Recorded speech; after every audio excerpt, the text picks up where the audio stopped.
बाळा, हो आजी, काय झालं? आज मी मसाल्याचा पराठा करते. चालेल मग. खाशील ना? हो. अरे, कसं करणार आजी? हे काय आता करून दाखवते चपाती. आता आपण तेल टाकू. आता चपातीच्या ह्याच्यावर तेल टाकते पिठावरती. आता मी तेल लावले.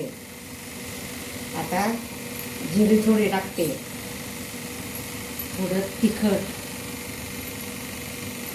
आणि थोडी कोथिंबीर. आता हे सगळं पसरून घेते.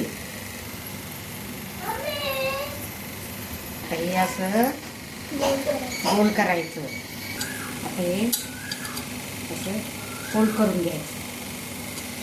आता त्याचा परत आपण पराठा लाटून घेऊ. आता बाळा, खाऊन बघ, असं खाऊन बघ कसं झालंय. छान झालंय. थँक्यू आजी.